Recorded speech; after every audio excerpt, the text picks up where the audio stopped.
গ্রীষ্মের দাবদাহ আর বর্ষাকালের অবিরাম বর্ষণের পর এই ঋতু জনজীবনে আসে ভিন্ন চেহারায় স্বস্তি নিয়ে।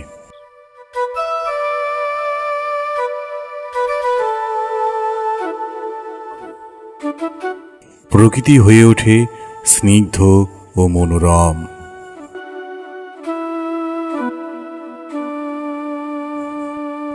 দিগন্ত বিস্তৃত ফসলের মাঠে মাঠে তখন কচি ধানের হেলে দুলে কাটানো কৈশোর।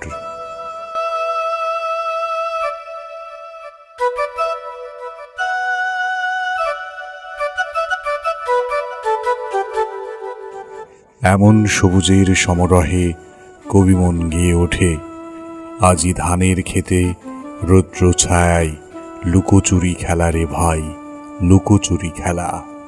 নীল আকাশে কে ভাসালো সাদা মেঘের ভেলা।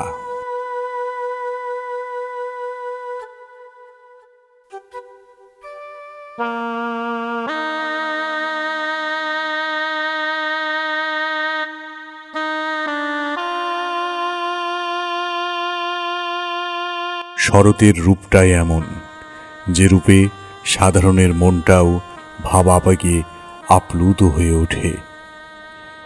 অবসাদগ্রস্ত মনটাও নতুন প্রাণের সঞ্চার করে।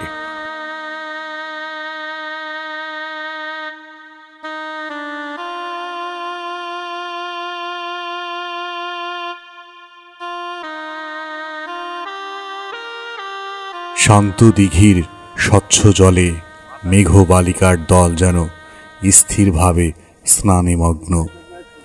আকাশের পুরো সীমানা জুড়ে ওদের দিনভর ছোটাছুটি করে পরন্ত বৈকাল বেলাতে ক্লান্ত হয়ে নেমেছে এই জলধারায়।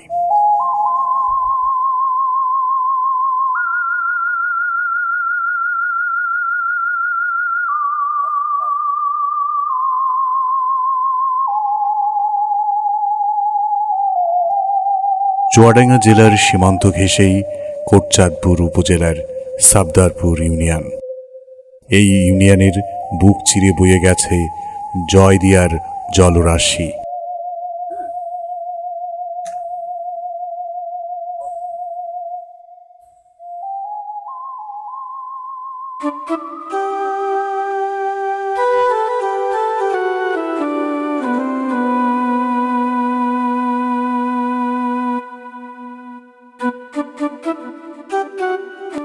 জয়দিয়া বাউরের সন্নিকটে বিশাল আয়তনে সরকারি ব্যবস্থাপনায় গড়ে উঠেছে জয়দিয়া মৎস্য হ্যাচারি।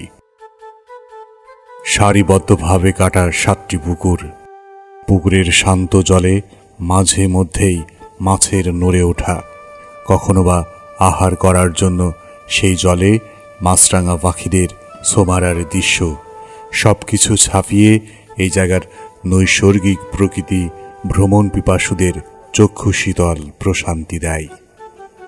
তাই তো প্রতিদিন দূর দূরান্ত থেকে এখানে ছুটে আসে প্রকৃতিপ্রেমী মানুষ, প্রকৃতিকে খুব কাছ থেকে এক নজর দেখার জন্য।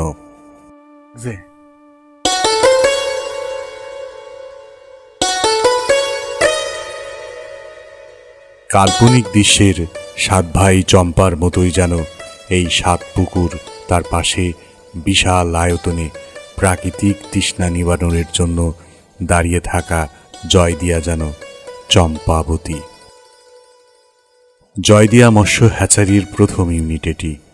এখানে মূলত মাছের রেণু থেকে পোনা উৎপাদন করা হয়। এখানে উৎপাদিত পোনা বিক্রির পুরো অর্থই রাষ্ট্রীয় কোষাগারে জমা হয়। প্রাণ, প্রকৃতি সবকিছু যেন এই জয়দিয়ায় মিলেমিশে একাকার।